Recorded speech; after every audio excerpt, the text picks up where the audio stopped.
Oke, baik. Selamat siang, rekan-rekan semua.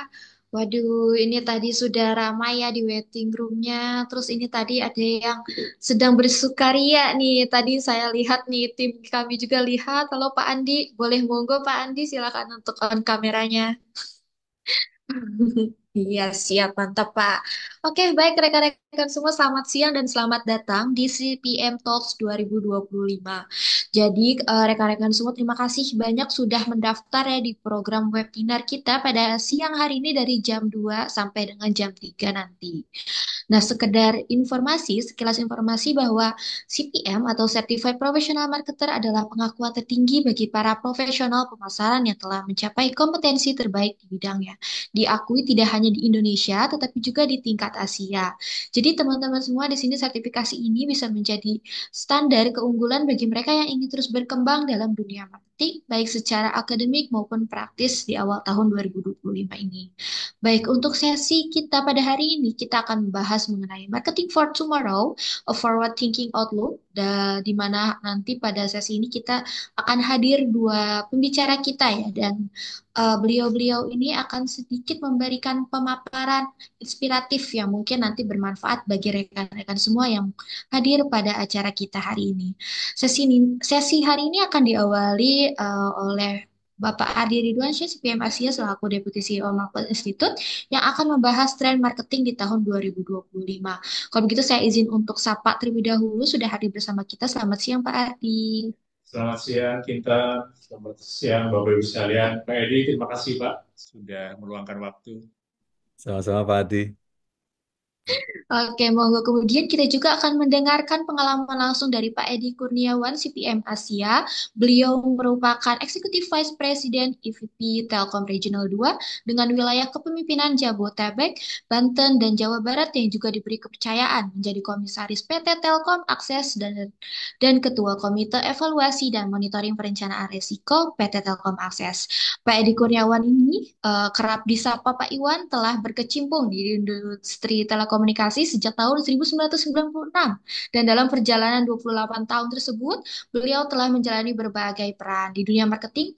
Pak Iwan, kita akrabnya Pak Iwan berhasil mendapatkan reward sebagai Banten Industry Marketing Champion 2024 Telco Service oleh Markus Academy atas kinerjanya dalam memberikan marketing spirit yang patut diteladani dan memberikan dampak positif khususnya terhadap kinerja perusahaan. Kalau begitu, mari kita sapa terlebih dahulu rekan-rekan. Selamat siang Pak Iwan. Siang Mbak Kintan, teman-teman semua. Mas Adi, terima kasih sudah Ya, mengundang kami. terima kasih juga Pak Iwan sudah meluangkan waktunya di tengah-tengah kesibukannya. Baik, rekan-rekan semua, semoga melalui nanti kita diskusi ini, kita semua akan bisa mendapatkan wawasan yang lebih luas tentang masa depan marketing dan bagaimana kita dapat terus berkembang sebagai profesional di bidang ini. Selama 60 menit ke depan bersama saya Kintan yang akan menemani Bapak dan Ibu semua dalam CPM Talks 2025. Jika Bapak dan Ibu memiliki pertanyaan seputar diskusi kita sore hari ini, silakan nanti akses fitur chat Zoom dengan mengisi format pertanyaan yang nanti akan disediakan oleh tim. Tanpa berlama-lama lagi, mari kita mulai sesi CPM Talks 2025 ini kepada Pak Adi Ridwansyah. Waktu dan tempat kami persilahkan, namun setelah yang satu ini.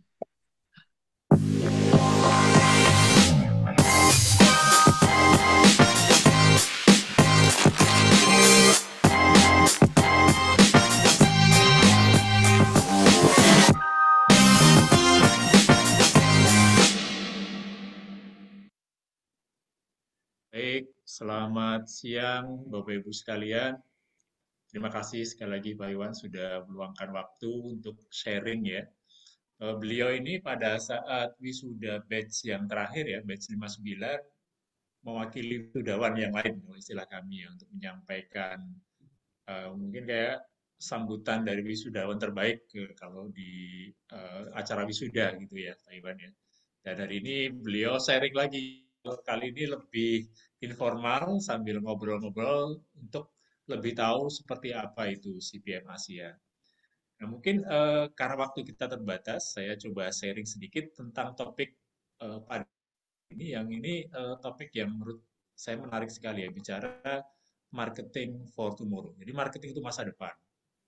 Mana kita tahu bahwa eh, kalau di Mark Plus ya, Pak Hermawan kata aja ya, semenjak mungkin 30 tahun yang lalu, beliau mendefinisikan marketing adalah bagaimana cara kita berhadapan dengan market atau pasar yang terus berubah. Jadi marketing is about dealing with the ever-changing market.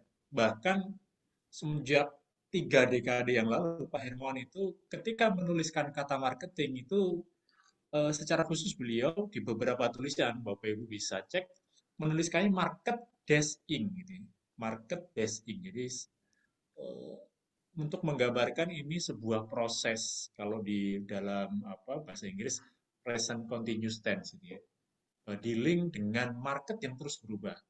Artinya strategi pemasaran yang cocok di tahun 2024 belum tentu cocok di 2025. Meskipun 2024 kemarin terbukti sukses, ketika kita ingin aplikasikan di 2025 belum tentu. Nah, ini yang topik yang kita coba diskusikan pada siang hari ini, bagaimana marketing untuk masa depan dengan menggunakan forward thinking outlook. Nah, di dalam program CPM Asia, eh, ini juga menjadi salah satu topik yang akan dibahas. Nah, ini saya buka dengan satu kartun yang ada di salah satu buku yang ditulis Pak Profesor Willy Kotler, Pak Hermawan Kartajaya, dan Dr. Jackie Musri. Ini kami terbitkan 2023. Judulnya Entrepreneurial Marketing. Mungkin Bapak Ibu rekan-rekan sudah ada yang pernah baca bukunya. Sudah diterjemahkan juga bahasa Indonesia oleh Gramedia.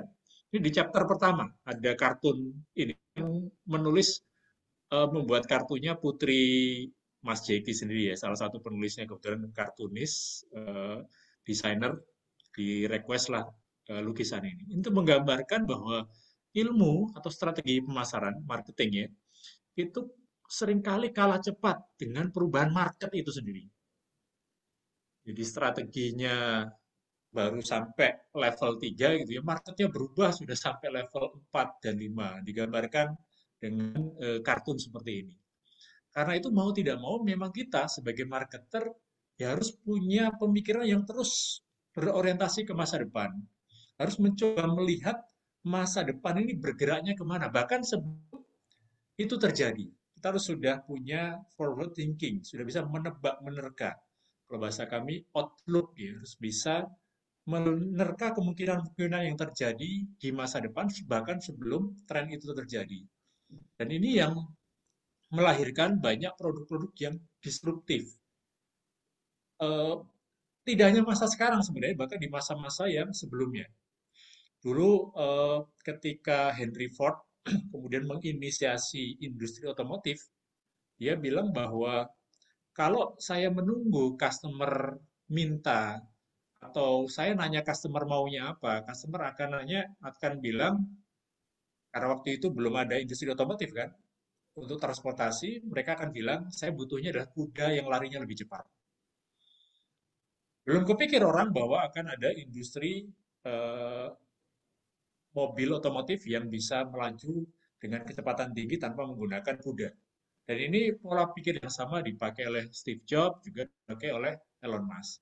Nah, sebagai marketer tentu kita tidak bisa penasaran juga, kira-kira orang-orang seperti itu, tools apa yang mereka pakai, framework apa, mindset apa yang mereka memiliki, sehingga mereka punya bukan dukun ya, tapi bisa mengira-ngira kira-kira masa depan pemasaran seperti apa dan saya harus melakukan apa. Nah, di Marketplace dan ini diadopsi juga di dalam program CPM Asia, kami punya satu tools yang simple sebenarnya, tapi ini tools atau template yang sebenarnya juga menjadi mindset, pola pikir, paradigma dari setiap marketer.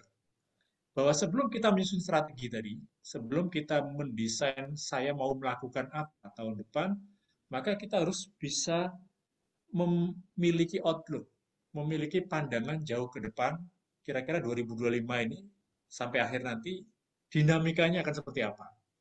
Nah, agar outlook kita lebih sistematis, agar pandangan kita ke masa depan itu lebih terstruktur, maka di Mark Plus dan di program CPM Asia diajarkan framework yang disebut 4C ini.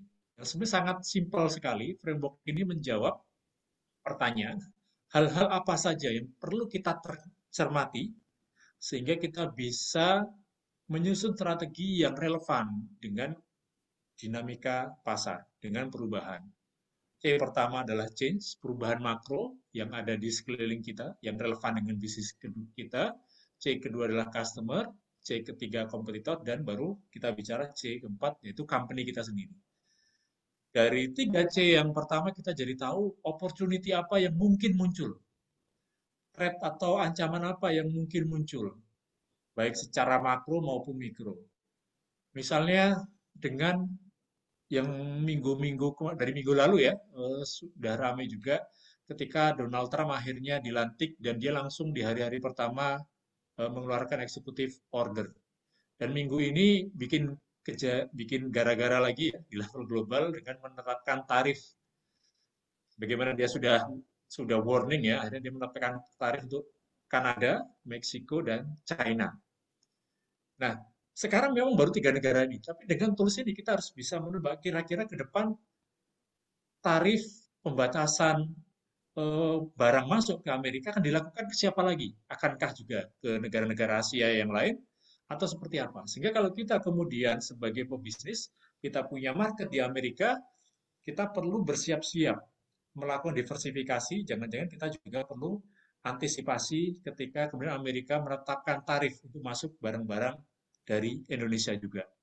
Nah, itu ketika kemudian kita menggunakan framework ini, berarti itu aspek political legal dari perubahan yang terjadi.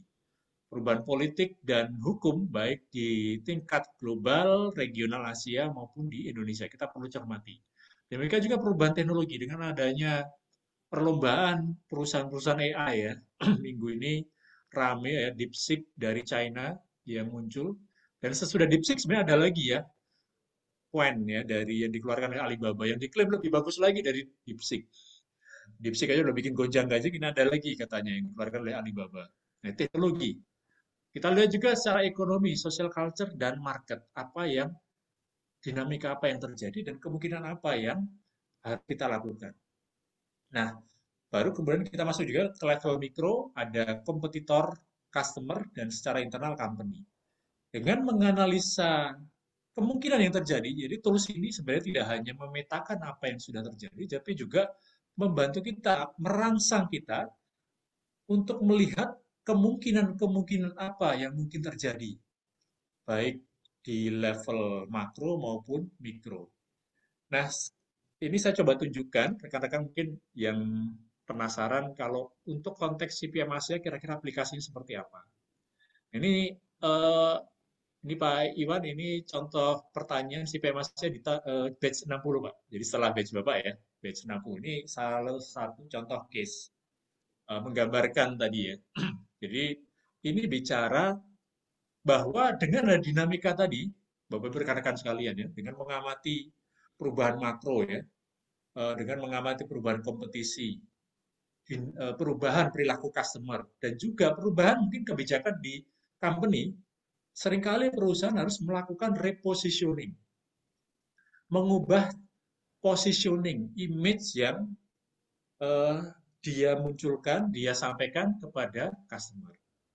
Nah, ini contoh case yang ada di CPM Asia batch 60.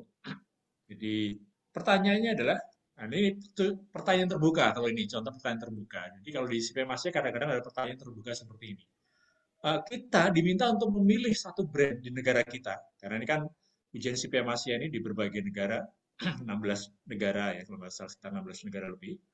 Jadi diberikan kebiasaan untuk memilih satu brand di negara kita yang berdasarkan analisa kita tadi, berdasarkan outlook kita tadi, dengan menggunakan 4C tadi, memerlukan positioning baru, harus mereposisi, mengubah image-nya, sehingga relevan dengan perubahan tadi. Ini banyak yang kemudian muncul macam-macam, termasuk salah satu peserta waktu itu juga menyebut Telkom juga Pak Iwan, karena Telkom kemudian harus perubahan customer kan, harus fokus ke B2B. Jadi kemudian ada yang menggunakan kasus Telkom juga, ada yang menggunakan kasus perusahaan kosmetik yang dulunya berdikdaya ya, tapi sekarang dengan perubahan, dengan analisa 4C tadi, berubah sama sekali dinamikanya. Secara makro, kemudian muncul teknologi kosmetik yang menawarkan formula-formula baru, baik dari Barat, dari Asia maupun dari pemain lokal, yang akhirnya mempengaruhi kompetisi tadi. Jadi muncul komputer-komputer baru dari Asia, juga dari lokal. Sehingga merek-merek kosmetik yang dulu didaya sekarang berhadapan dari luar dan dari dalam dengan pemain-pemain baru.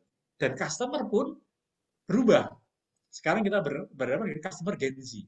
Perusahaan kosmetik ini dulunya mungkin didaya di Gen Z, maaf, di Gen Y ya, Gen Y, milenial, dan bahkan mungkin Gen X, generasi yang lebih senior. Tapi dengan Gen Z yang sekarang dominan, tantangan besar. Sehingga akhirnya perlulah perusahaan kosmetik ini melakukan repositioning.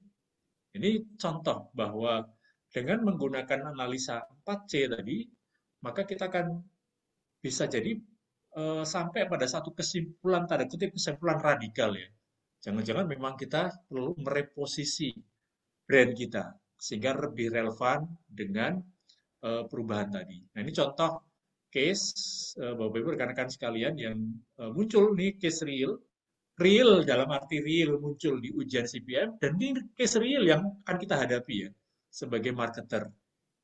Ketika kita menghadapi perubahan-perubahan tadi bisa jadi salah satu konsekuensinya adalah kita melakukan repositioning, membuat positioning baru untuk brand lama kita. Ini eh, barangkali dihadapi oleh semua perusahaan, termasuk perusahaan otomotif sekarang.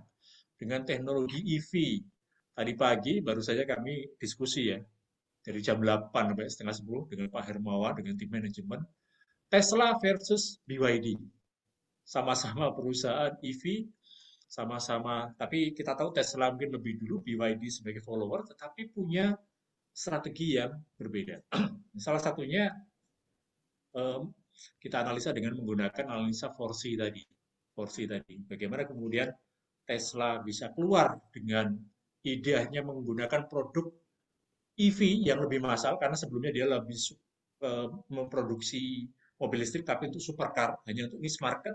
Kemudian dia masuk segmen yang lebih massal dengan investasi yang besar-besaran tapi karena dia tahu butuh infrastruktur dan bahkan dia membuat giga factory juga untuk baterai. Tapi kemudian muncul BYD menggunakan strategi yang agak berbeda. Sama konsepnya lebih massal dengan varian yang lebih banyak dengan baterai yang lebih affordable. Teknologi baru yang disebut saya lupa namanya itu NFT atau bukan NFT ya, LFT something like that ya. Yang kemarin sempat ditanyakan Wapres Gibran ya waktu debat cawapres yang lalu sempat ditanyakan karena ini pengganti dari nikel yang lebih affordable. Nah itu bagaimana dinamika lingkungan bisnis kemudian memaksa kita untuk terus menerawang menggunakan analisa 4C tadi sehingga kita bisa memilih strategi yang tepat. Jadi dari analisa makro kemudian kita bisa keluar dengan inisiatif-inisiatif baru bahkan mungkin sebelum kompetitor mulai melakukan sesuatu. Jadi 4C ini tools yang simple, ada change, kompetitor, customer, dan company. Yang kembali ini bukan kalau di sebagai marketer, bukan lagi sebagai tools ya. Tools itu kan template ya, tapi sudah sebagai mindset. Jadi udah kayak otomatis lah, kita harus berpikir ini sebelum berpikir strategi. Dari analisa makro, analisa kompetitor, kita perlu lihat jangan sampai kemudian kita melakukan inovasi, tapi sebenarnya itu sudah dilakukan oleh kompetitor. Makanya di internal kami salah satu mungkin ini jadi cikal bakal buku terbaru Pak Hermawan nanti tahun depan targetnya. Dan kita coba menawarkan alternatif untuk design thinking karena design thinking itu sangat fokus ke customer tapi mungkin kurang fokus ke kompetitor. Sehingga kalau kita melakukan kompetitor bisa jadi kita menemukan breakthrough ide baru yang mungkin relevan dengan maunya customer tapi sebenarnya kompetitor sudah ada yang menawarkan itu. Makanya perlu kita juga melihat komputer melakukan apa. Tapi customer tentu perlu kita bedah juga bagaimana perilaku customer di digital ini, value atau nilai apa yang mereka cari sehingga kita bisa menawarkan sesuatu yang pas dengan maunya customer kita. Nah, salah satu framework ini mungkin salah satu framework yang paling sering muncul juga dalam case di CPM Asia, dan case real kalau kita sebagai marketer adalah framework yang kami sebut 5A. Ini satu tools yang membantu kita untuk menganalisa perilaku customer, terutama dengan perubahan era digital tadi. Misalnya dengan AI sekarang, awareness mungkin bukan lagi lewat search engine, bukan lagi lewat media sosial. Mungkin akan lebih banyak orang bergeser awareness, orang kenal sebuah brand lewat AI. Sudah mulai katanya dulu ya, beberapa tahun belakangan Google itu mulai digeser TikTok. Jadi Gen Z sekarang kalau searching sesuatu ya, tips untuk jalan-jalan ke luar negeri. Bukan lagi googling, tetapi search di TikTok. Dan mungkin bergeser lagi sekarang. Orang tidak lagi nanya ke TikTok, tidak lagi nanya ke search engine, tapi nanya ke AI, Artificial Intelligence. Dan disitulah tantangan kemudian para brand ini. Bagaimana agar awareness brand dia muncul di platform-platform AI ini. Ketika memang customer bergeser ke sana. Jadi ini adalah gambaran perilaku customer di era digital, mulai dari customer kenal dengan brand kita, aware, mereka kemudian tertarik, appeal, mulai mempertimbangkan, tapi perlu kemudian menggali informasi lebih lanjut dengan asking ya, A3. Setelah mereka yakin, baru mereka akan act beli, baik online maupun offline. Dan ada satu titik ketika mereka puas luar biasa, mereka akan advocate. Nah, tools ini, Bapak Ibu, sangat powerful sekali itu membantu kita memetakan bagaimana cara kita melakukan komunikasi pemasaran. Beberapa minggu lalu, waktu itu kita diskusi dengan beberapa pelaku bisnis ya, ada kebanyakan food and beverage dan fashion. Ternyata kita sepakati sementara kalau Bapak Ibu produknya produk premium dan massal itu kan berbeda pendekatannya secara umum ya, terutama untuk food and beverage dan fashion. Karena kita tahu banyak pengrajin batik misalnya dia punya produk-produk premium, batik tulis yang harganya jutaan, tapi pengen masuk segmen yang lebih massal. Nanti perlakuannya akan berbeda untuk memetakan cara cara komunikasi pemasarannya akan berbeda karena perilaku customer-nya mungkin akan berbeda juga menggunakan framework 5A ini. Kesimpulan sementara ya dari diskusi dengan beberapa pelaku bisnis, kalau produk kita produk massal, jadi yang murah meriah, dari aware sampai advocate bisa saja full online. Full online, jadi kita iklannya online, live TikTok sering-sering, ya, live di Shopee sering-sering, nggak perlu ada toko offline, pokoknya semua transaksi dari orang kenal, tertarik, nanya-nanya, sampai beli, dan mungkin sampai dia rekomen, semuanya bisa online, tanpa ketemu langsung. Kalau produksinya massal, biasanya di bawah 300, bawah 200 ribu. Tapi begitu kita masuk ke segmen yang premium, mungkin akan berbeda proses perilaku customer-nya. Sehingga butuh interaksi offline, mungkin tidak cukup hanya orang kenal dan seterusnya. Makanya Bapak Ibu kalau nyari produk-produk yang premium di live Shopee, live TikTok mungkin nggak akan terlalu banyak gitu ya. Banyak yang memang tetap akan diarahkan untuk datang atau interaksi transaksi secara offline. Jadi aware appeal-nya online, tapi act dan advocate-nya offline. Di mix jadinya. Nah, ini yang perlu kita petakan. Dengan perubahan dinamika yang terjadi sekarang, kira-kira perubahan perilaku customer yang kita target akan seperti apa. Nah, ini contoh case, ini juga muncul di pertanyaan CPM Asia, batch 60 kemarin. Ini kita diminta membayangkan jadi founder startup teknologi yang bikin chatbot. Chatbot, tapi untuk segmen small business, segmen UKM. Jadi kita mau menawarkan chatbot untuk para pelaku bisnis yang bukan skala besar ya, sehingga chatbot yang simple tapi juga affordable. Nah, pertanyaan pertama, analisalah bagaimana small business as your target market make decision regarding the use of chatbot technology for their business. Jadi, Case kedua ini meminta kita sebelum kita menyusun strategi, sebenarnya ini pertanyaannya mengarahkan kita sebenarnya agar membuat keputusan marketing lebih secara sistematis. Jadi pertanyaan sengaja didesain memang memaksa kita berpikir secara sistematis. Jadi kita tidak langsung ditanya, tolong dong kira-kira markom kamu, komunikasi kamu, promosi kamu seperti apa kalau kamu jualan chatbot ke small business. Itu pertanyaan kedua sebenarnya. Tapi kita diminta untuk memetakan dulu di pertanyaan pertama, petakan dulu ya bagaimana small business sebagai target marketing kita make decision regarding the use of chatbot technology. Jadi sebelum kita menyusun menyusun marketing communication, tolong petakan bagaimana pelaku bisnis kecil, pelaku UKM membuat keputusan, mengambil keputusan terkait produk teknologi semacam ini. Aware-nya, kira-kira mereka dari mana? Mereka bisa aware terkait kita. Appeal, apa yang kira-kira membuat mereka tertarik untuk pakai chatbot ini? Apakah harga, fitur, simplicity, atau apa? Asking, kira-kira mereka akan nanya informasinya lebih suka face to face atau online. Demikian juga ketika beli, ketika install, ketika adopsi teknologi chatbot ini, maunya offline atau online dan seterusnya. Nah, berdasarkan pertanyaan pertama ini baru kita ditanya pertanyaan kedua. Lalu kalau pola perilaku customer seperti itu, bagaimana kemudian kita perlu menyusun komunikasi pemasaran. Sehingga kalau di dalam CPM Asia, Bapak Ibu, jawabannya tidak hitam putih.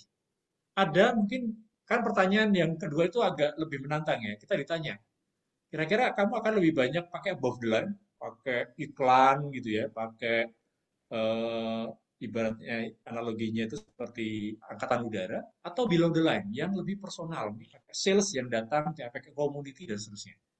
Tidak ada jawaban yang hitam putih, oh harus above the line. Kalau below the line salah atau kebalikannya below the line, above the line salah, tergantung argumentasi yang kita berikan.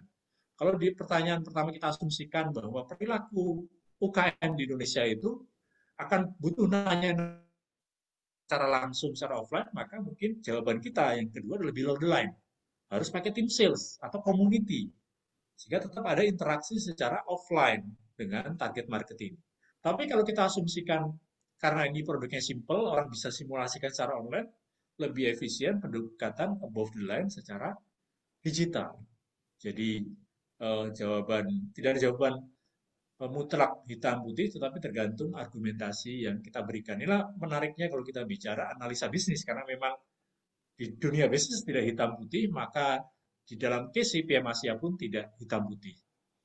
Nah, mungkin ini kurang lebih sekedar pemancing ya bahwa untuk memahami marketing yang terus berubah, kita perlu framework, perlu mindset, dan salah satunya framework 4C. Simple sebenarnya, saya yakin di sini banyak yang sudah hafal, change, customer, competitor, dan company. Tapi mengaplikasikannya ini butuh pembiasaan. Karena ini harapannya tadi bukan hanya tools yang kita pakai sebulan sekali, setahun sekali ya, tetapi mindset yang terus kita pakai ketika mengambil keputusan bisnis.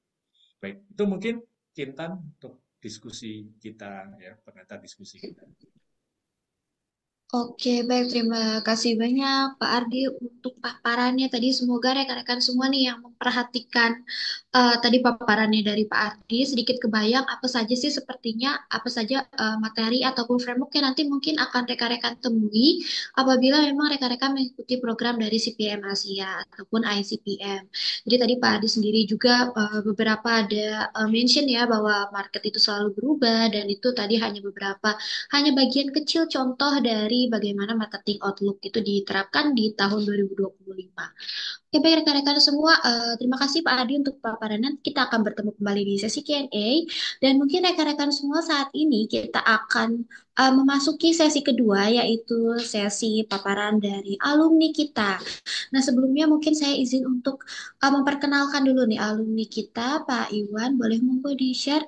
Baik, ini rekan-rekan ada profil sedikit dari speakers kita yang nanti akan kita temui saat lagi.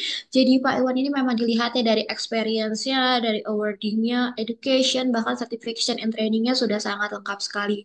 Dan semoga nanti apa yang Pak Iwan share nih kepada rekan-rekan semua pada siang hari ini bisa menjadi insight baru ataupun gambaran baru bagi rekan-rekan semua seperti itu.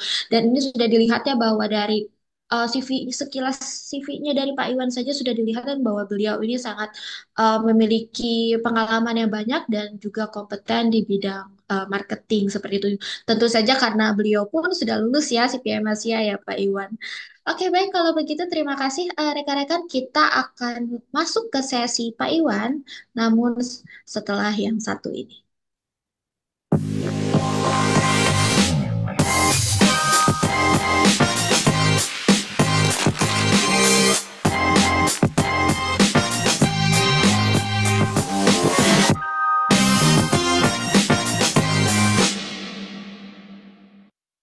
Oke, baik. Mungkin silahkan langsung Pak Iwan untuk memberikan insight-nya ataupun paparan-paparannya nih, Pak Iwan. Monggo, waktu dan tempat dipersilahkan.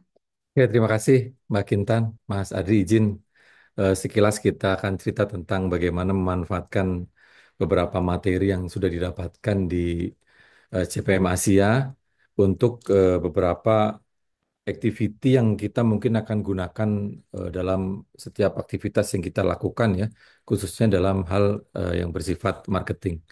Oke, next. Ini sudah disebutkan tadi beberapa hal mungkin Pak Ardi saya bergabung eh, connection dengan Marketplace itu sejak tahun 1999 gitu. Jadi mungkin sudah sangat lama dengan Marketplace. Memang saya elektro Pak Ardi, elektro telekommunikasi gitu, tapi akhirnya kesini kesininya malah jadi orang marketing gitu. Sama dengan Pak Hermawan juga orang Pak Hermawan juga orang teknik ya. Tapi tetap coba untuk memanfaatkan semua expertise saya, kompetensi saya untuk memperkuat skill dan kompetensi yang di marketing. Oke, next. With more and more people and businesses relying on telecommunications, it's important for your business to have good marketing strategies for the telecom market if you want to stand out from the digital noise and get noticed in today's busy market. Over 80% of the world's population has a smartphone, which shows how big the market is for marketing related to telecommunications. Companies can't ignore the benefits of telecom based marketing as long as most of us are tied to our phones. In this piece, we'll talk about the best ways to market telecom services and how telecom recruiting services can help your business succeed. Oke, jadi intinya gini, pada pada pada produk apapun yang kita ada gitu, maka yang tadi dijelaskan oleh Pak Ardi tentang eh, 4C Diamond ya, jadinya dibilang seperti itu dari mulai change, teknologi, kemudian ada customer gitu, ada company dan ada kompetitor. Itu semua menjadi hal yang menjadi pertimbangan kita ketika kita masuk ke pasar. Ini hal-hal yang tadi di video tadi disebutkan. Bagaimana sesungguhnya setiap orang yang masuk ke dunia bisnis, dia harus paham tentang marketing strategi gitu.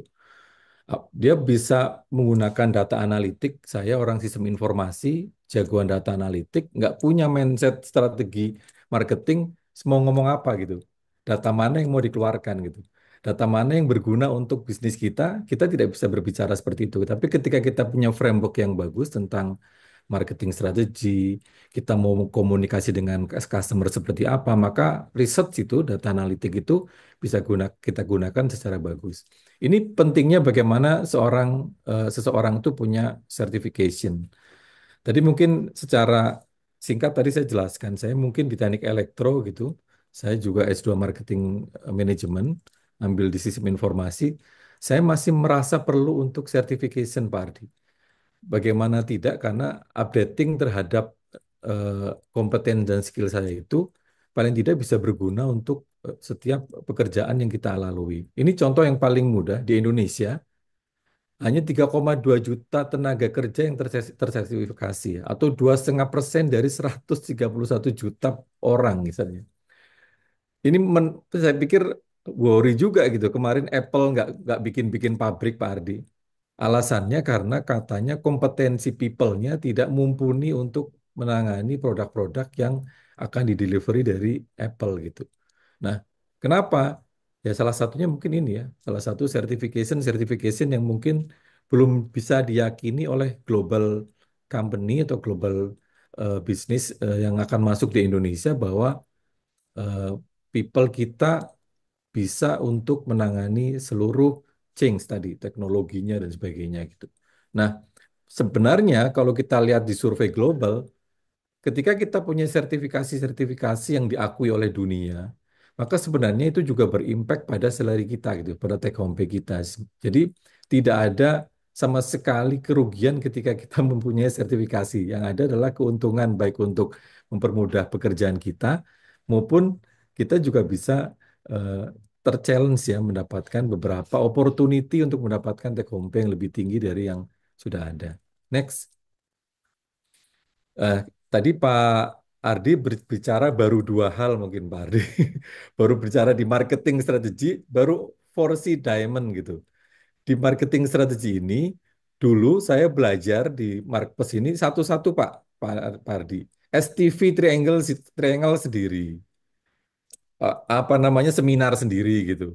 Saya belajar STP seminar sendiri. For marketing mix sendiri gitu kan. Nah, di CPM Asia ini luar biasa diajarkan dalam sebuah framework yang bagus mulai dari eksternal, internal capability analysis sampai ke pemahaman kita terhadap segmentasi, targeting dan value termasuk segmentasi, targeting, positioning, termasuk marketing mixnya seperti apa. Segmentasi, targeting, value itu sudah bisa berbanyak berbicara gitu. Eh, di Telkom tadi Pak Adi cerita belajar tentang 4C Diamond ketika retail bisnisnya pindah dari Telkom ke Telkomsel, IndiHome pindah ke Telkomsel, kemudian kami harus mengcreate ulang itu mulai dari segmentasinya, mulai produknya gitu, mulai cara komunikasinya, bahkan brand produknya pun dipikirkan dari awal. Caranya pakai apa? Marketing strategi gitu. Nah, kalau kita paham ini, maka kita bisa melakukan mulai dari product transformation sampai delivery ke marketing communication. Nanti di bawah ada cerita tentang marketing communication. Tapi di marketing communication, ketika tadi Pak Ardi cerita tentang 4C Diamond, Pastel, ada cerita tahapan bagaimana kita pelanggan itu mengadop atau membeli produk-produk kita, maka sebenarnya tahapan-tahapan itu juga bisa digunakan di marketing communication gitu. Menentukan media mana yang paling pas untuk segmen-segmen tertentu gitu. Jangan salah, udah masuknya ke apa namanya eh, Gen Z gitu, mungkin dia nggak suka lagi ATL dan BTL gitu. Mungkin kita lebih suka media strateginya lebih banyak, walaupun itu ATL, tapi sifat delivery-nya melalui digital gitu, melalui online. Yang begini-begini juga dipelajari di marketing communication. Artinya di sini kita akan banyak belajar tentang multi-channel communication-nya seperti apa. Atau kita sering cerita tentang omni-channel atau integrated channel. Itu banyak banget ada cerita-ceritanya. Kalau di B2B, dulu zaman 1999 ya, bahkan 2001 2002 Pak Hermawan sudah mengenalkan cita tentang relationship marketing Pak Adi. Lah ilmunya ini baru kita pakai ketika kita cita B2B namanya. Namanya konsultatif selling. Lah itu relationship marketing sebenarnya sama aja. One on one marketing, relationship marketing, sekarang namanya konsultatif selling. Tapi polanya nanti kita pahami di bawah sama aja. Berarti ketika kita belajar tentang marketing strategi, tentang marketing communication, sesungguhnya itu satu ilmu yang terus bisa berkembang gitu. Bahkan kemarin waktu di Bandung, Pak Hermawan cerita tentang market turbulence, bagaimana turbulen itu tidak hanya ada di pesawat saja gitu, tapi marketnya pun turbulen gitu. Terjadi hal-hal yang tadi Pak Ardi cerita ya, lagi bagus-bagusnya saya pikir Nggak ada lagi paling bagus adalah ChatGPT, Pak. Saya adalah pengguna ChatGPT paling loyal gitu. Tiba-tiba keluar DeepSeek gitu kan. Belum DeepSeek kita lagi mulai pelajarin, tiba-tiba Alibaba mau mengeluarkan juga AI. Yang begini-begini kan marketnya benar-benar sudah volatile, ya, udah VUCA banget gitu. Kita dihadapkan pada perubahan-perubahan yang semakin cepat dan apakah kita bisa memanfaatkan perubahan itu atau tidak dan memanfaatkan dalam marketing strategi kita, marketing communication kita, atau kita digilas oleh perubahan-perubahan tersebut. Nah, barulah kemudian kita belajar tentang marketing research, bagaimana data-data itu ketika kita paham tentang marketing strategi dan marketing communication, kita tahu tuh datanya apa sih yang diperlukan untuk mendukung segmentasi, targeting, positioning, bahkan bercerita tentang produk positioning kita tuh seperti apa, slogan positioning yang paling bagus bagaimana, komunikasinya kayak apa gitu. Itu pun perlu research gitu, nggak sembarang kita menentukan asal slogan positioningnya terserah kita-kita aja gitu. Tanpa research nggak ada gunanya gitu ya. Bahkan mungkin malah produk kita ditinggal karena tidak fit dengan market yang akan kita tuju.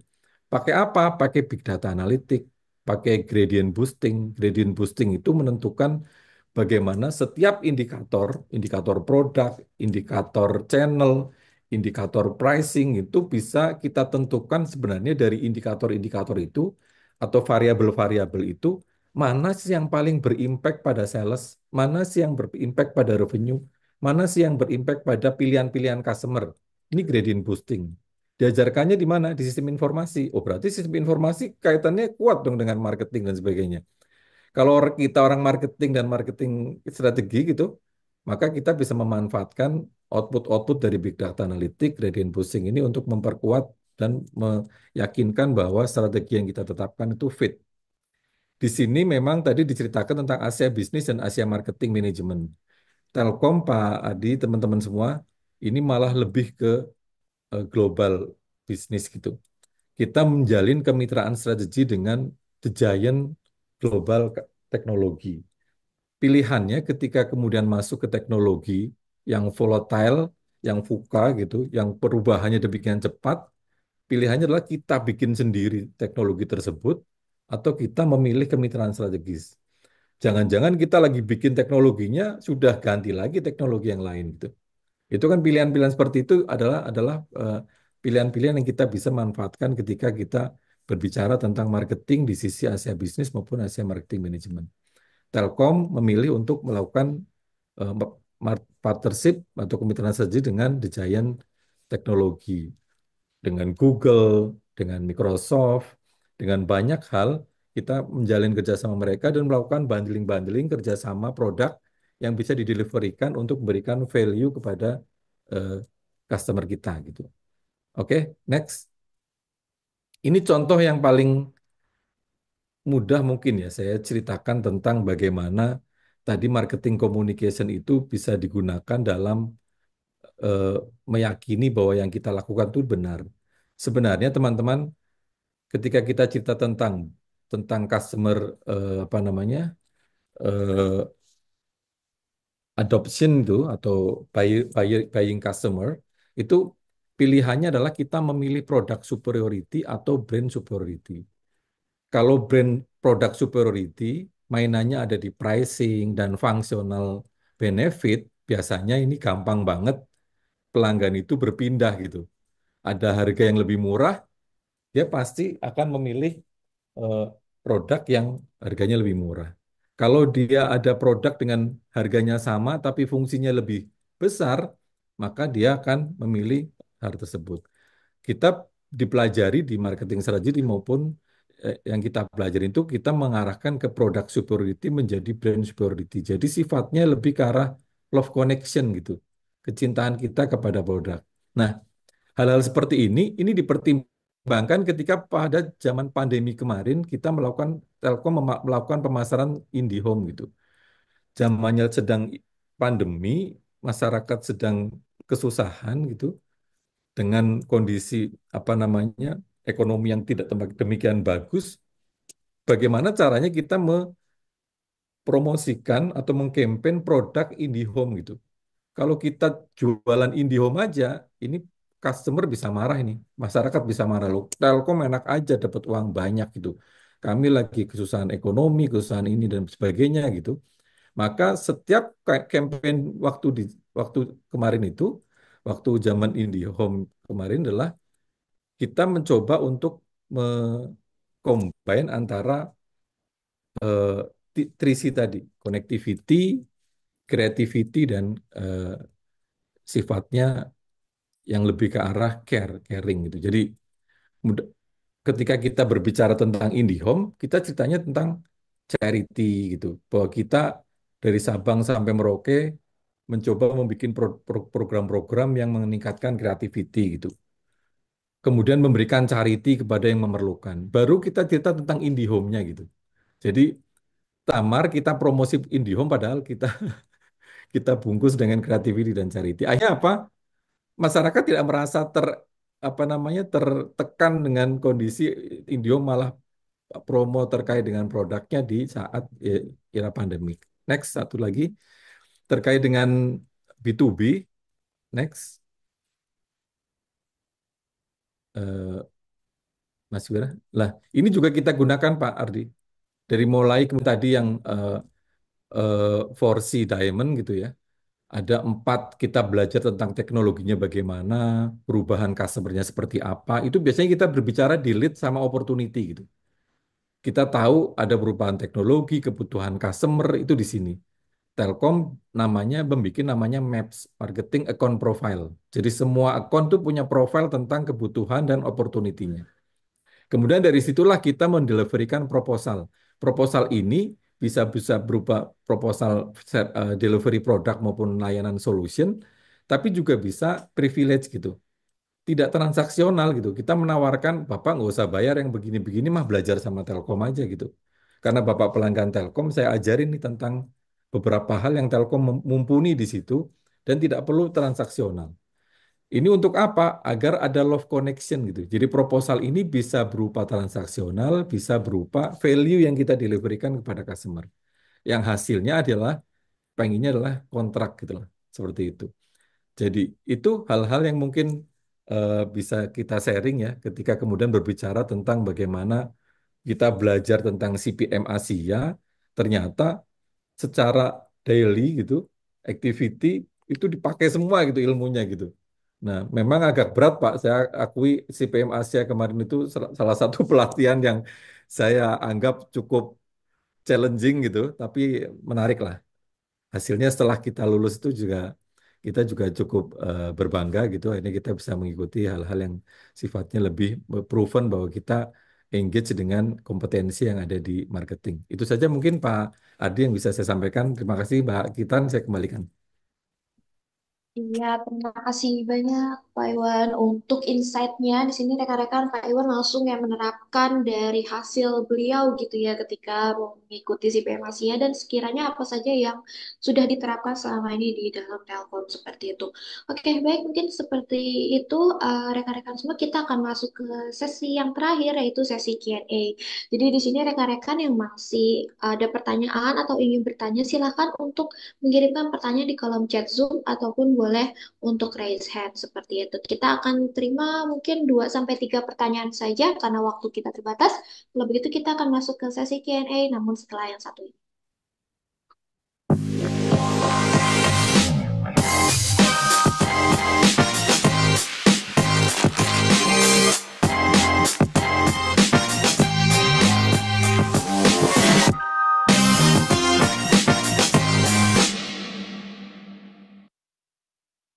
Oke, baik kalau begitu saya undang kembali untuk di sesi ini kita ada Pak Ardi dan Pak Iwan. Kita sudah hadir nih bersama kita di sesi terakhir. Mungkin rekan-rekan ada yang ingin bertanya, monggo kita sambil menunggu ya rekan-rekan semua. Jangan malu-malu, silakan untuk ditanya baik mau tadi pemaparannya dari Pak Ardi, Pak Iwan, ataupun ingin bertanya mengenai program CPM. Oke, baik. Ini sudah masuk pertanyaannya, Pak Ardi, Pak Iwan, mungkin boleh saya izin untuk bacakan ya dari Mas Andi Ahmad Khalid, instansinya dari JS Indonesia untuk Pak Iwan. Seperti itu. Bagaimana cara mengukur efektivitas kampanye pemasaran dari metode yang tadi dijabarkan? Wah, langsung ini Bapak Iwan langsung ditanyain secara spesifik. Nanti Monggo Pak Pak Ardi Iwan. bisa nambahin. Jadi kalau kami di praktisi itu ada paling tidak 3 hal yang menjadi ukuran untuk efektivitas campaign. Yang pertama, paling mudah adalah melihat impact dari sebuah campaign terhadap result, baik itu sales maupun penambahan revenue kita, atau penambahan eh, total belanja pelanggan kita gitu. Misalnya dulu belanjanya cuma 50 jadi 75 gitu. Ada penambahan itu kita bisa ukur untuk mengetahui eh, seberapa kuat impact terhadap efektivitas kampanye. Itu paling mudahnya itu. Nah, ada 2 hal yang kedua adalah adanya perbedaan segmen. Ini Pak Hadi bisa kita share juga. Kalau di retail segmen, tadi yang nomor satu itu benar. Sifatnya lebih ke arah impact-nya jualan meningkat atau tidak gitu. Kalau kita mau melakukan kampanye awareness-nya bagus enggak? Sentimen positifnya naik apa enggak gitu? brand brand awareness-nya terhadap produk itu bagus atau tidak. Kemudian sales-nya bagus atau tidak. Nah, ketika kemudian kita ke segmen B2B, ini tidak bisa langsung cerita tentang impact terhadap pembelian gitu. Campaign kita itu lebih banyak lebih ke arah trust enggak pelanggannya. Pelanggan itu masih stay dengan kita atau enggak? Mungkin enggak beli lagi produk, tapi dia tetap stay gitu dengan kita, nyaman dengan kita karena ada brand trust gitu. Ada kepercayaan terhadap brand. Nah, yang yang kedua ini yang terkait dengan segmen B2B, biasanya evaluasinya adalah 3 bulanan, 4 bulanan, bahkan 1 tahunan. Seberapa besar pelanggan itu bisa sustaining di kita, kemudian seberapa besar pelanggan itu bisa kita tingkatkan eh, sifatnya menjadi lebih ke scaling gitu ya, menambah jualannya. Nah, yang ketiga, cara efektivitasnya mau tidak mau biasanya kita lakukan dengan survei, ya survei-survei yang kita lakukan. Seberapa besar goal yang kita harapkan dari campaign itu disurvei, difeedbackkan kepada customer, kemudian itu akan kita dapatkan banyak hal. Nah, yang paling mudah sekarang survei itu bisa dilakukan tanpa harus menanyakan ke customer. Kita bisa melihat word cloud ada sosial media. Kita bisa melihat sentimen positif, sentimen negatif di media. Jadi yang begitu-begitu pun kita bisa lakukan. Jadi impact pada sales revenue, impact kepada kepercayaan kepada pelanggan, dan impact kepada hasil survei yang mungkin kita bisa dapatkan, net promoter score, sentimen positif dan negatif, maupun word cloud yang bisa bagus di, di, di online ya. Mungkin Pak Ardi bisa nambahkan secara teoritisnya.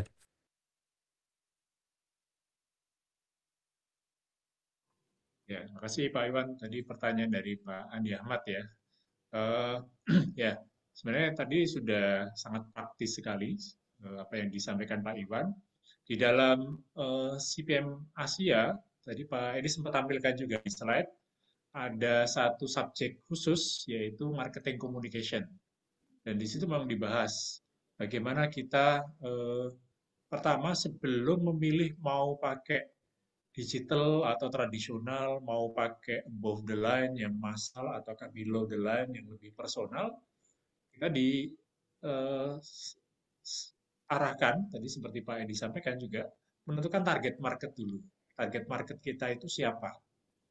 Dia itu menggunakan apa? Sehingga kemudian di satu sisi kita sudah menentukan target market kita, lalu produk kita yang mau kita komunikasikan produk yang massal ataukah produk yang premium. Nah, dengan mempertimbangkan faktor tadi, akhirnya kita bisa menentukan siapa target segmen yang kita bidik, lalu positioning yang ingin kita sampaikan apa. Produk kita tadi mau kita tancapkan gitu ya di benak target market kita tadi, mau kita komunikasikan kepada customer dengan pesan utama apa. Itu yang kemudian sebagai positioning. Nah, positioning ini menjadi payung ya, yang kemudian kita pesannya kemudian kita sampaikan lewat above the line sebagian, ada yang sebagian below the line, ada yang kemudian lewat digital, ada yang tradisional, sehingga tapi harus konsisten dengan target market yang dibidik dan positioning yang ingin disampaikan. Nah, kemudian baru kan kita evaluasi. Untuk yang digital ada matriknya sendiri, untuk yang tradisional juga ada matriknya sendiri. Nah, di pelajaran atau subjek marketing communication, Bapak Ibu rekan-rekan akan ada pilihan-pilihan.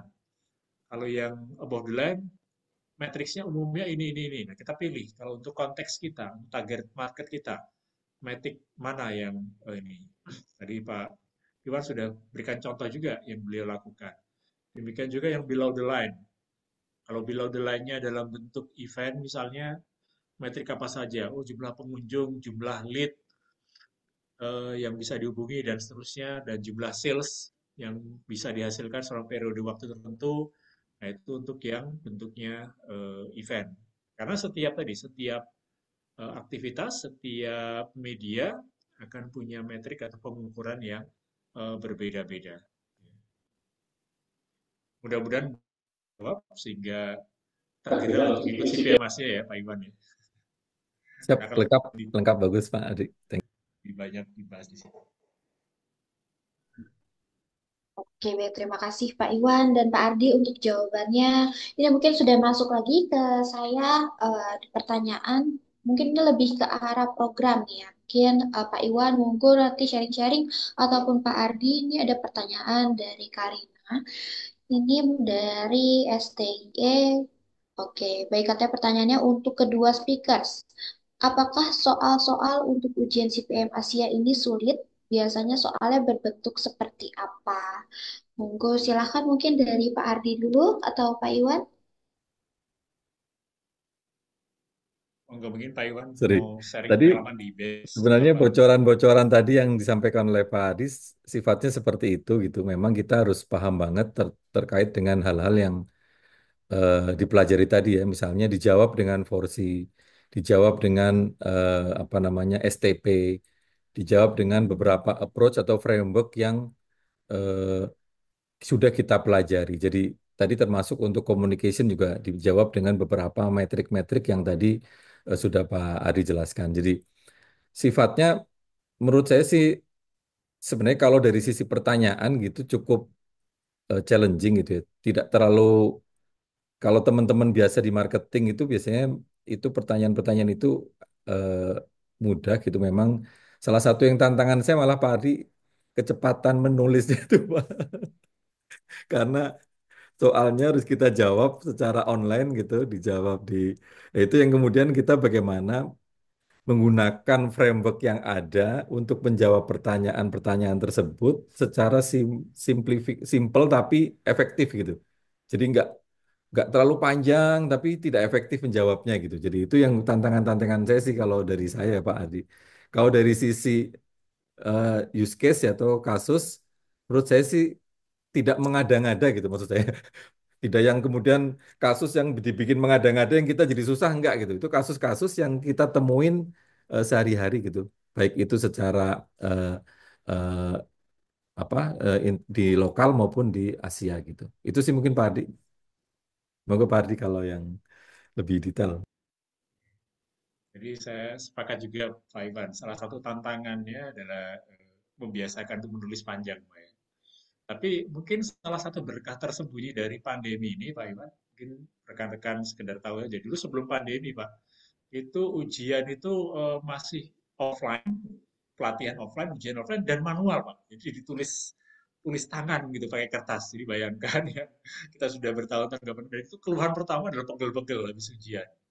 Kalau pakai laptop masih ya lumayan lah ya, masih ini. Tapi dulu saya ingat sebelum pandemi itu bahkan masih manual jawabannya. Yang ngerjain pusing ya, pegel-pegel, yang koreksi juga puyeng juga Pak, karena tulisan tangan orang yang sudah lama nggak nulis, nah itu challenging juga. Nah tadi disampaikan Pak Iwan sudah menggambarkan ya, case memang real yang ada, sebagaimana contoh tadi, hampir tidak ada yang multiple choice atau pilihan ganda, tapi semua jawaban, semua pertanyaan dalam bentuk case tadi.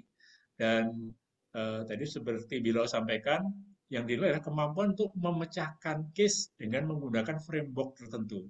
Karena justru yang ingin kita latih adalah kemampuan Bapak Ibu untuk memilih konsep atau framework yang tepat untuk situasi yang tepat. Sehingga bagaimana mengaplikasikan sebuah teori atau konsep atau model untuk memecahkan kasus pemasaran yang tadi contohnya sudah kami sampaikan. Benar-benar menjawab pertanyaan Mbak Karina tadi. Oke, baik. Terima kasih Pak Iwan, Pak Adi. Mungkin saya izin ini mungkin kita karena sudah waktu kita terbatas. Kalau satu pertanyaan lagi, apakah memungkinkan Pak Adi atau sudah kita tutup ini? Itu kayak ada satu pertanyaan yang sangat Pak Iwan banget ya dari Mbak Iya, ini Konita. makanya nih, saya mention ini nih. Ini mungkin khususnya untuk ke Pak Iwan, walaupun di-mention juga Pak Ardi di pertanyaannya masuk. Oke, ini izin bertanya dari Pak Mas Agus ya, Gat. Dari mana nih Mas Agus? Monggo, izin bertanya bagaimana strategi perusahaan untuk bisa memenangkan market pada saat jumlah kompetitor di dunia telekomunikasi yang jumlahnya sangat besar di Indonesia. Sebagai informasi, jumlah ISP ya di Indonesia sudah di atas 1.000 perusahaan. Salam Agus R. Siapa nih Pak Agus? Monggo silakan mungkin Pak Iwan boleh bantu. Pertanyaan dari Mbak Konita juga sangat relevan juga itu. Oh iya, ada Pak Koni. Dalam B2B ya, B2B juga, B2B untuk konteks telco. Nah, jadi bisa langsung jadi satu jawaban mungkin Pak Iwan. Ya, jadi Pak Ardi, eh, Pak Kintan, teman-teman semua, Pak Agus dan Mbak Gonita, jadi sifatnya gini teman-teman. Kalau tadi kita masuk ke slide yang tadi saya terakhir ya, tentang apa namanya produk superiority, maka kita terjebak pada proses functional benefit dan cost atau pricing gitu. Dan itu akan sangat mudah pelanggan itu melakukan migrasi ketika kita terjebak di pemasaran itu. Kita mengarahkan kepada apalagi B2B adalah trusted brand. Jadi brand-brand yang membuat layanan itu bukan sekedar fungsionalnya itu jalan dan harganya kompetitif, tapi dia punya keyakinan bahwa kalau dia menggunakan brand tersebut, dia punya kenyamanan dan keyakinan, convenience gitu, yang bisa 24 jam mendampingi dia kali 7 hari, kali 1 tahun gitu. Jadi istilahnya dia nyaman gitu. Tidak kemudian brandnya murah, produknya murah, layanannya murah, fungsionalnya mungkin dapat, tapi kalau dia ada kemudian gangguan, dia tidak susah dihubungi dan sebagainya. Kalau B2B susah dihubungin, maka bayangkan pelanggannya B2B tersebut terhadap company yang berlangganan layanan itu ya. Bisa impact-nya bisa malah menjadi nasional apa isu gitu kan. Artinya ketika B2B itu tidak seperti kita jualan retail gitu. Kalau apa namanya tidak suka dengan satu brand satu misalnya odol gitu ya, nggak suka yang ini ganti odol yang lain, nggak ada apa-apa gitu, nggak ada problem gitu, karena itu untuk pribadi gitu ya, gantinya gampang. Tapi kalau B2B, prosesnya adalah kita meyakini bahwa produk yang kita tawarkan itu bisa menjaminkan bahwa yang di belakang kita, pelanggan-pelanggannya B2B itu, pelanggan-pelanggannya company tersebut bisa enjoy, nyaman, dan bisa after sales-nya itu bisa benar-benar dilayani. Itu kalau B2B. Nah, akhirnya memang tertingginya menurut saya Pak Ardi ketika cerita marketing itu adalah value itu. Kalau kita sudah masuk kepada bahasan value, maka sebenarnya segmentasi gitu, targeting, positioning itu kalau merefernya pada value, itu kita bisa menciptakan sebuah brand love connection gitu. Brand yang dicintai gitu, atau layanan yang dicintai karena yang diberikan value-nya gitu. Value produknya dan value company-nya gitu. Itu yang menurut saya sih kalau kita bisa memberikan itu, hatinya sudah kepegang karena value, itu dia nggak akan pindah-pindah, enakan di sini di sana nawarin murah, tapi di sini kan saya lebih mudah kalau ada hal-hal yang sifatnya komplain juga gampang ditangani dan sebagainya gitu. Kayak gitu Pak Fadli kalau dari kami secara taktikalnya. Mungkin kalau secara teorinya Pak Fadli lebih paham. Ya, sebenarnya sudah terjawab tadi Pak Iwan ya, Mbak Konita dan Mas Agus ya, Pak Agus ya. Karena memang untuk B2B, karena kalau Makpos malah berbeda, kami itu B2B berusaha untuk B2C, tapi core kami tetap B2B sebenarnya. Dan memang ini dua dunia yang berbeda, tetapi prinsipnya seperti Pak Iwan sampaikan tadi, segmentasi targeting itu menjadi awal yang penting. Misalnya Mbak Konita di Mizan Grafika ini baru mau masuk ke B2B. Dan B2B ini kan satu dunia besar juga. Kita perlu pilah lagi B2B yang mana. Kita bagi misalnya apakah berdasarkan government, BUMN, swasta. Kita punya tiga segmen nih. Nah, kita mau fokus yang mana? Atau berdasarkan size-nya, perusahaan besar, menengah, UKM, atau perusahaan kecil misalnya. Kita mau fokus yang mana? Atau berdasarkan industrinya. Ada industri banking, telco, otomotif, dan sebagainya. Kita mau fokus ke industri yang mana? Nah, itu eh, pertanyaan awal untuk B2B adalah melakukan segmen mana yang mau kita bidik, baru kemudian kita perlu merumuskan. Oke, setelah kita tahu segmen yang mau kita bidik, kita perlu mendeklarasikan diri, kita itu diferensiasi kita, keunikan kita dibanding yang lain. Tadi Pak Iwan sampaikan value yang unik dari kita, yang membedakan dari kompetitor yang lain. Tadi menyambung pertanyaan Pak Agus ya. Value yang kita miliki ini apa yang unik? Sehingga kita punya sesuatu yang berbeda dari kompetitor-kompetitor kita lainnya.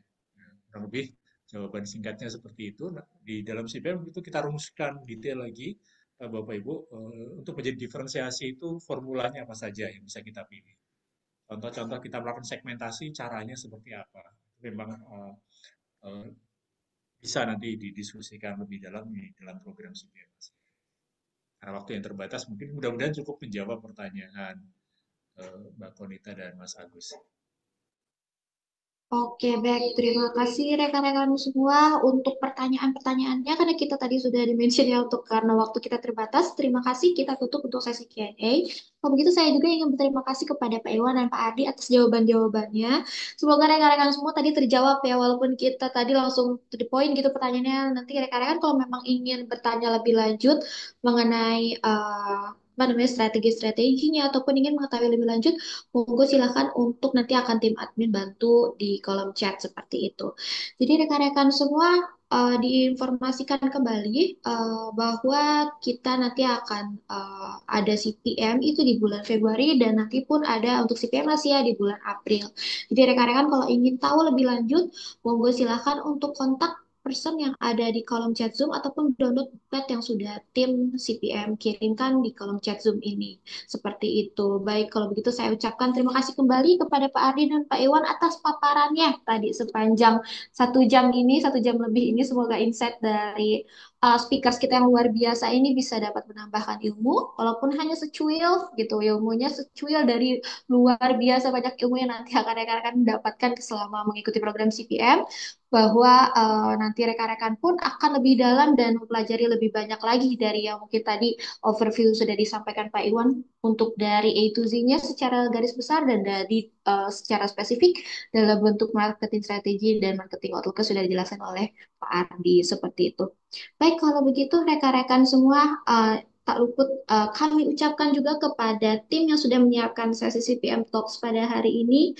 Kami juga terima kasih untuk partisipasi luar biasa rekan-rekan semua. Jangan lupa untuk mendaftarkan diri Anda di program CPM yang nanti akan diselenggarakan oleh Makbas Institute. Dan jangan lupa lagi untuk klaim e-sertifikat dengan mengklik link pendaftaran ataupun link daftar hadir yang tadi sudah di-share oleh tim di kolom chat Zoom. Jika ada pertanyaan lebih lanjut, monggo silakan untuk kontak Mbak Bila. Mungkin seperti itu saja rekan-rekan semua. Terima kasih sudah bergabung dan sampai jumpa di sesi CPM Talks berikutnya. Terima kasih Pak Iwan, terima kasih kepada Pak Ardi, terima kasih rekan-rekan semua. Selamat sore dan selamat menjalankan aktivitasnya kembali. Terima kasih Pak Ardi, thank you. Sama-sama. Terima kasih banyak. Dan Boy Gile.